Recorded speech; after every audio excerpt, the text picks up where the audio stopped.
Bismillahirrahmanirrahim. Assalamualaikum warahmatullahi wabarakatuh. Alhamdulillah rabbil alamin wa bihi nasta'in ala umuri dunya waddin wassalatu wassalamu ala habibi rabbil alamin imamil muttaqin sayyidina wa habibina wa syafi'ina wa maulana Muhammadin sallallahu alaihi wa ala alihi wa sahbihi wa sallaman tasliman katsira amma ba'du. Faqad qala Allah Ta'ala fi kitabihil karim. A'udzubillahi minasyaitonir rajim. Bismillahirrahmanirrahim. La in syakartum lazidannakum wa in kafartum min azabi lasadid. Shadaqallahul aliyul azim.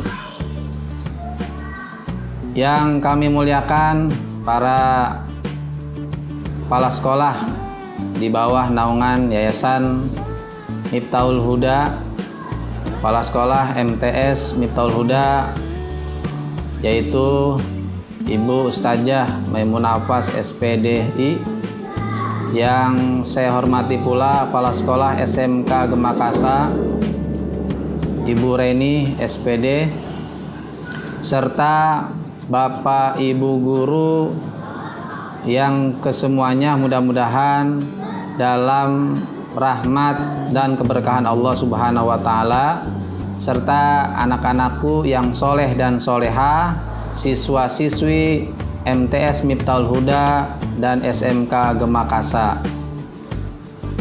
Baik, atas nama pribadi, atas nama lembaga, patut mengucapkan ungkapan syukur yang terhingga. Yang pertama pada Allah Subhanahu wa Ta'ala. Mudah-mudahan dengan diberikannya sehat walafiat, panjang umur, keberkahan, senantiasa bisa maksimalkan untuk taat ibadah pada Allah Subhanahu wa Ta'ala. Kemudian salawat serta salam tercurah limpahkan selalu keharibaan junjungan Nabi besar kita Muhammad sallallahu alaihi wasallam. Mudah-mudahan istiqomah menjalankan sunnah-sunnah beliau hingga akhir hayat. Hadirin yang dimuliakan oleh Allah Subhanahu wa Ta'ala, alhamdulillah kita dipertemukan kembali pada satu hari di mana hari ini adalah momentum penting buat bangsa Indonesia.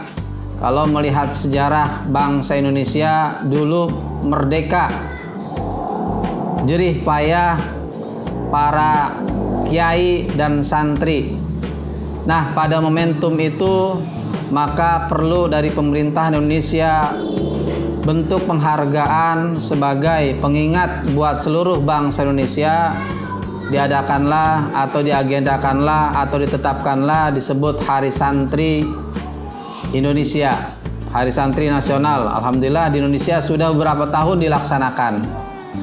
Nah, untuk kita semuanya, siswa-siswi MTS Miftahul Huda, perlu kiranya bercermin melihat sejarah betapa sulitnya para pejuang kita, khususnya para kiai beserta para santri-santri untuk berjuang memerdekakan bangsa Indonesia.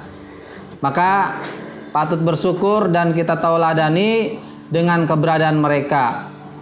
Nah, kesempatan yang baik ini pula bisa dijadikan momentum sebagai cambukan keras, jeweran keras buat para siswa-siswi di bawah naungan Yayasan Miftahul Huda, dalam hal ini MTS Miftahul Huda. Mudah-mudahan bisa mencontoh para pejuang-pejuang kita, para santri terdahulu, untuk tetap belajar dengan rajin, dengan giat, meneruskan perjuangan mereka di kancah pendidikan.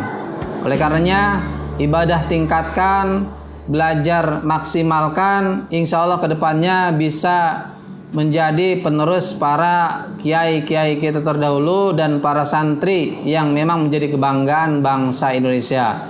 Untuk itu, terutama para guru, insya Allah dengan semangat memaksimalkan tenaga pikirannya untuk tetap mendidik anak-anak di rumah, apalagi pada masa pandemi seperti sekarang ini, upaya maksimal digalakan baik dari model pembelajaran sampai dengan penugasan yang diberikan.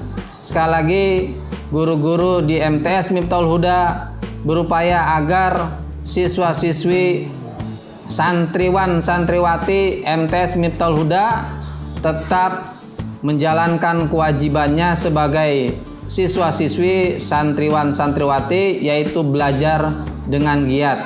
Tentunya diawali dengan ibadah sunnah ataupun wajib untuk pembuka keberkahan dalam menuntut ilmu. Sekali lagi, dalam momentum Hari Santri ini senantiasa bisa dijadikan wadah, bisa dijadikan acuan untuk tetap bergerak istiqomah dalam kebaikan untuk sukses di masa yang akan datang, tetap taat, insya Allah menjadi manfaat ke depannya.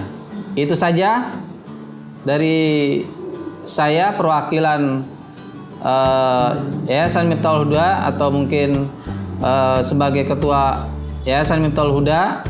Tetap semangat untuk para guru-guru yang mengajar para siswa-siswi. Insya Allah keberkahan menyertai semuanya fid dunya wal akhirah. Kurang lebihnya mohon maaf. Assalamualaikum warahmatullahi wabarakatuh.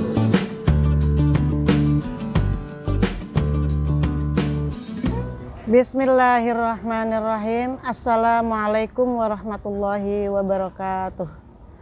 Alhamdulillah, alhamdulillahirabbil alamin wa bihi nasta'inu ala umuri dunya waddin. Wassalatu wassalamu ala asrofil anbiya'i wal mursalin wa ala alihi wa sahbihi ajma'in, amma ba'du. Anak-anakku sekalian yang ibu banggakan, pertama-tama marilah kita panjatkan puji serta syukur kehadirat Allah Subhanahu wa Ta'ala yang telah memberikan kita perlindungan. Salawat serta salam marilah kita sanjungan kepada junjungan kita Nabi besar Muhammad Sallallahu Alaihi Wasallam yang telah membawa umatnya dari alam kebodohan hingga ke alam yang penuh dengan ilmu pengetahuan seperti saat ini. Anak-anakku sekalian yang berbahagia, Hari Santri Nasional adalah sebuah peristiwa yang sangat penting dan bersejarah bagi bangsa Indonesia. Sejarah mencatat bahwa para santri telah mewakafkan hidupnya untuk mempertahankan kemerdekaan Indonesia dan mewujudkan cita-cita kemerdekaan. Para santri dengan cara masing-masing bergabung seluruh elemen dengan melawan penjajah, menyusun kekuatan di daerah-daerah terpencil, mengatur strategi, mengajarkan tentang arti kemerdekaan, kebinekaan, dan kedaulatan bangsa Indonesia. Dicetuskan resolusi jihad 22 Oktober oleh Hadratus Syekh Kiai Haji Hasyim Asy'ari yang telah membakar semangat patriotisme dan nasionalisme, menggerakkan santri dan pemuda serta masyarakat untuk bergerak bersama bahu-membahu, berjuang melawan pasukan kolonial sampai titik darah penghabisan. Sebuah perjuangan panjang yang sangat heroik sampai puncaknya pada 10 November 1945 yang kita kenal sebagai Hari Pahlawan. Penetapan Hari Santri Nasional dimaksudkan agar kita semua selalu ingat untuk meneladani semangat para santri pendahulu kita. Semangat kebangsaan, semangat cinta tanah air, semangat rela berkorban untuk bangsa dan negara. Dengan mewarisi semangat ini, berharap kepada anak-anak semua yang ada di pesantren maupun yang ada di luar pesantren dan seluruh anak bangsa memperkuat jiwa religius keislaman dan sekaligus juga nasionalisme kebangsaan. Maka demikian, perkenankanlah saya mengucapkan selamat Hari Santri Nasional 22 Oktober 2020. Semoga menjadi momentum untuk kebangkitan para santri dalam berbakti dan ikhlas mengabdi negara, mengabdi untuk negara Indonesia tercinta ini. Assalamualaikum warahmatullahi wabarakatuh.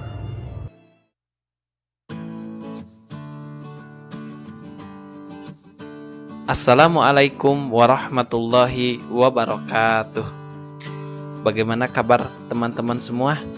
Semoga kita semua berada dalam lindungan Allah Subhanahu wa taala dan berada dalam keadaan sehat walafiat. Amin ya Allah ya rabbal alamin.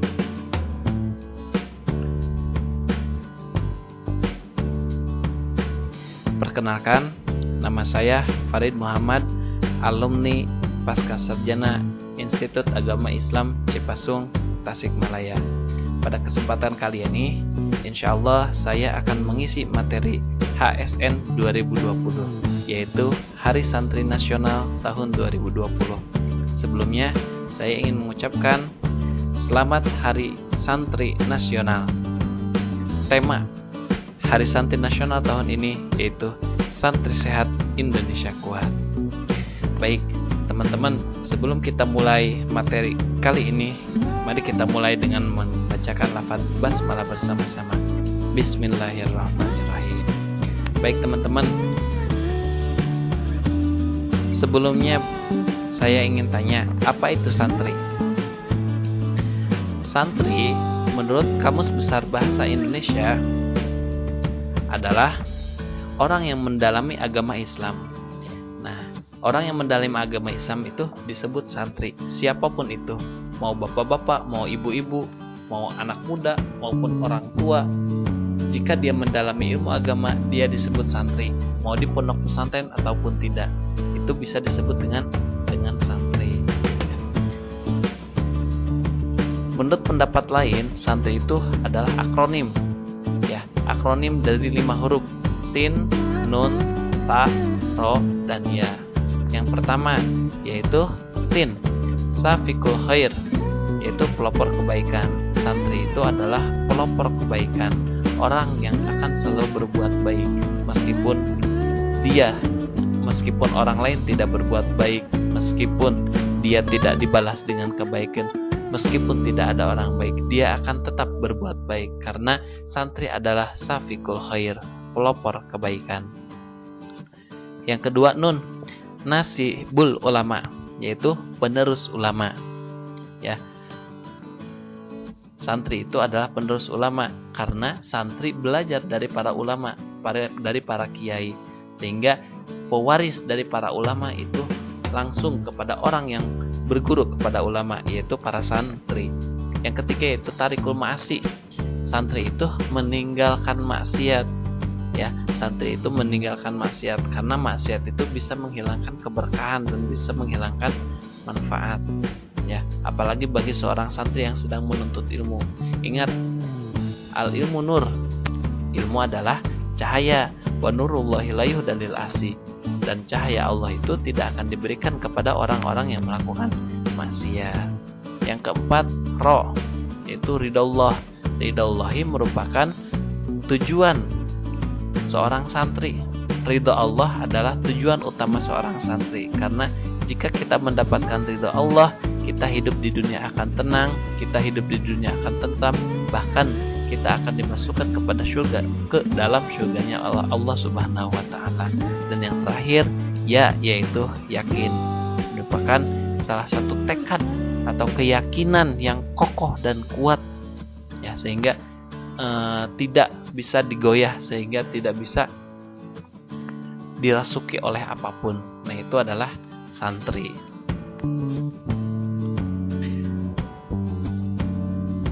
Menurut Kiai Haji Said Akil Siraj, santri adalah umat yang menerima ajaran Islam dari para kiai.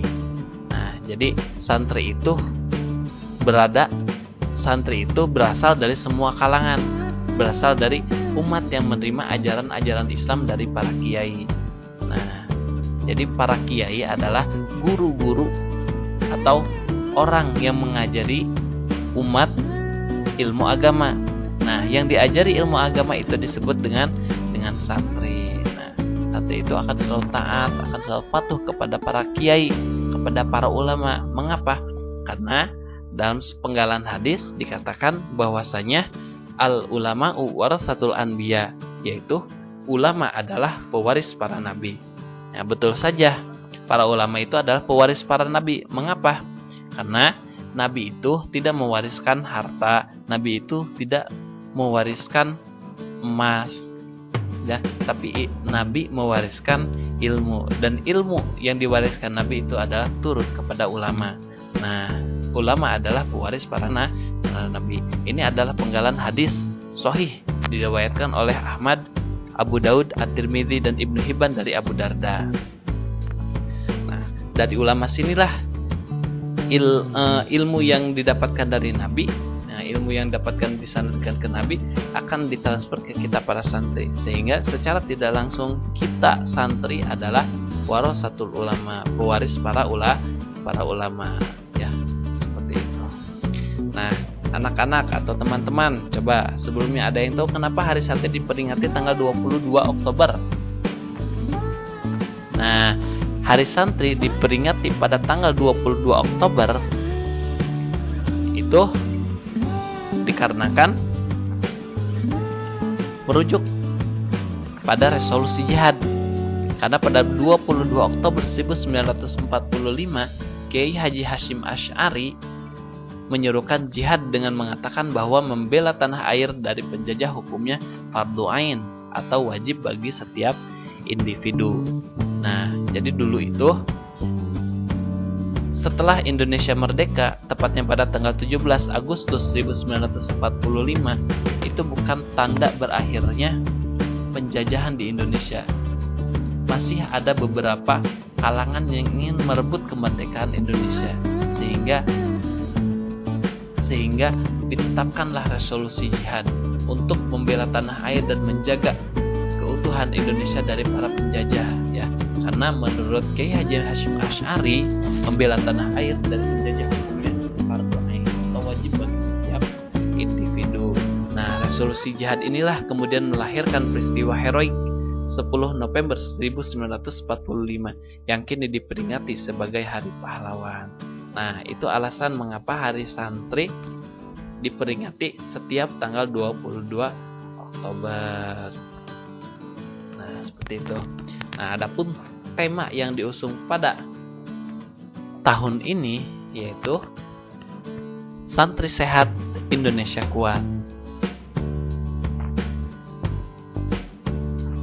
Mengapa tahun ini mengusung tema Santri Sehat, Indonesia Kuat? Karena di Indonesia pandemi COVID-19 telah ditetapkan sebagai bencana non-alam melalui keputusan Presiden nomor 12 tahun 2020 tentang penetapan bencana non-alam penyebaran coronavirus disease 2019 atau COVID-19. Ya, jadi karena sekarang kita sedang diuji dengan musibah penyakit COVID-19, ini kita harus, santri itu harus sehat. Santri itu harus sehat. Karena jika santri sehat, maka Indonesia akan kuat, ya. Indonesia akan kuat. Bagaimana cara agar santri sehat? Salah satu caranya mematuhi protokol kesehatan, yaitu mencuci tangan, memakai masker, menjaga jarak, dan hindari kerumunan. Ya. Santri sehat, Indonesia kuat. Ini sangat penting. Mengapa santri harus sehat agar Indonesia kuat? Santri hari ini adalah pemimpin hari esok. Syubbanul yaum rijalul god. Ya, santri merupakan salah satu komponen pembangun Indonesia. Ya, jadi Indonesia itu dibangun oleh orang-orang, bahkan kemerdekaan Indonesia pun salah satu pelopor kemerdekaan Indonesia pun adalah para santri. Santri itu sangat penting. Karena santri itu tidak hanya mendalami ilmu agama, namun juga mendalami kecintaan tanah air dan rasa sosial kepada sesamanya sungguh tinggi. Jadi sangat penting sekali santri memiliki tubuh yang sehat. Karena jika santri memiliki tubuh sehat, maka Indonesia pun akan kuat. Kalau misalkan santri tidak sehat, maka Indonesia pun tidak akan kuat. Nah, santri sehat atau santri sehat itu bisa menghasilkan akal yang sehat. Karena dalam sebuah mahfuzat dikatakan al-aqlu salim fi jismi salim. Akal yang sehat itu terletak pada badan yang sehat. Jadi jika badan kita sehat, akal kita pun akan sehat. Maka dari itu dengan demikian kita akan menghasilkan pemikiran-pemikiran yang brilian, kita akan menghasilkan ide-ide dan gagasan yang bermanfaat untuk Indonesia, sehingga terciptalah Indonesia yang maju, terciptalah Indonesia yang kuat. Jadi santri sehat, Indonesia kuat. Nah, baik teman-teman, di sini saya akan memberikan jurus sehat ala Rasulullah Sallallahu Alaihi Wasallam. Ya, tips sehat ala Rasulullah Sallallahu Alaihi Wasallam. Rasulullah itu salah satu panutan kita, bukan dalam segi ibadah saja, namun dalam segi kesehatan pun Rasulullah menjadi panutan. Ini tips sehat ala Rasulullah. Yang pertama, tidak bergadang. Rasulullah itu tidak bergadang. Rasulullah itu tidur cepat dan bangun cepat. Ya, karena bergadang itu tidak ada manfaatnya. Apalagi kalau misalkan bergadangnya hanya untuk main game, nonton YouTube atau chattingan, itu sungguh tidak ada manfaatnya. Itu merusak mata, merusak tubuh, dan juga mengganggu waktu istirahat. Nah, beda dengan Rasulullah itu tidur lebih cepat, bangun pun lebih cepat, ya, sehingga tubuhnya akan sehat. Yang kedua, Rasulullah Shallallahu Alaihi Wasallam itu sering berpuasa Senin Kemis, puasa sunnah-sunnah yang lain. Di bulan Ramadan Rasulullah puasa. Nah, sehingga badan Rasulullah akan sehat selalu. Karena mengapa? Menurut ilmu kedokteran, puasa adalah salah satu cara untuk mengistirahatkan organ dalam tubuh kita. Ya, organ dalam tubuh kita kan setiap hari bekerja, pagi, siang, malam. Nah, organ tubuh ini membutuhkan istirahat. Waktu istirahat yang tepat untuk organ tubuh bagian dalam itu yaitu ketika kita berpuasa. Maka tidak heran jika Rasulullah sehat, karena Rasulullah itu sering berpuasa. Yang ketiga, yaitu tidak marah. Rasulullah itu memiliki sifat pemaaf, tidak mudah marah, tidak mudah dengki. Jadi hatinya itu bersih. Kalau hatinya itu bersih, hatinya sehat, maka tubuhnya pun akan sehat. Masya Allah, ketika Rasulullah SAW dilempar kotoran unta oleh seorang kafir, Rasulullah tidak marah, Rasulullah tidak membenci, Rasulullah tidak mendengki. Bahkan Rasulullah menjenguk orang tersebut ketika dia sakit, dikala teman-temannya tidak ada yang menjenguk. Itu sifat yang mulia, sifat mulia Rasulullah, sehingga hatinya pun bersih dan jiwanya pun sehat dan tubuhnya pun jadi bugar. Selanjutnya, menjaga kebersihan. Menjaga kebersihan itu sangat penting. Ya, an-nazafatu minal iman. Karena kebersihan lingkungan kita menyebabkan atau menjadi salah satu faktor pendukung tubuh kita bisa sehat. Selanjutnya, Rasulullah SAW itu selalu menjaga pola makan. Rasulullah SAW itu tidak makan berlebihan, ya. Jadi Rasulullah itu menjaga pola makan sehingga badannya sehat. Ya. Selanjutnya, Rasulullah itu suka berolahraga. Ya, salah satu olahraga yang Rasulullah lakukan yaitu berkuda, memanah, sehingga Rasulullah itu tubuhnya sehat, ya, sehat. Rasulullah SAW itu pada zamannya beserta para sahabat-sahabat itu memiliki tubuh atletis atau bahasa kitanya six pack, karena mereka itu suka berolahraga dan menjaga pola makan. Bahkan Rasulullah tidak suka dengan orang yang gendut, karena kalau orang gendut atau suka makan itu bisa menyebabkan berat badan, sehingga kalau berat badan itu bisa membuat kita malas untuk melakukan hal-hal yang lain, ibadah atau melakukan hal positif yang lain. Nah, selanjutnya tips sehat ala Rasulullah yaitu berbekam atau hijamah. Ini adalah salah satu hal yang sering Rasulullah lakukan. Bahkan ini sampai sekarang pun masih dilakukan, ya. Ini sangat bermanfaat. Hijamah itu mengeluarkan darah kotor, ya, darah kotor. Nah, yang terakhir, menjaga kebersihan tubuh. Tubuh kita harus sering dijaga, harus sering dibersihkan dengan mandi. Nah, alhamdulillah kita orang Islam selalu dibersihkan setiap saat minimal 5 kali sehari. Yaitu kapan? Ketika berwudu. Ya, jadi orang Islam itu masya Allah bersih, karena setiap hari 5 kali dalam sehari itu minimal pasti dibasuh tubuhnya untuk berwudu. Karena salah satu syarat sah sholat yaitu berwudu. Jika diibaratkan orang Islam itu yang melaksanakan sholat 5 waktu itu seperti orang yang memiliki selokan atau memiliki sungai di depan rumahnya dan 5 kali sehari dia mandi di sana. Bayangkan betapa bersihnya orang tersebut. Itulah orang Islam. Alhamdulillah. Ya, mungkin itu saja yang bisa Bapak sampaikan. Terima kasih atas seluruh perhatiannya. Mohon maaf atas segala kekurangannya. Allahumma muwaffiq ila aqwamit thoriq. Syukran ala husni ihtimamikum. Wassalamualaikum warahmatullahi wabarakatuh.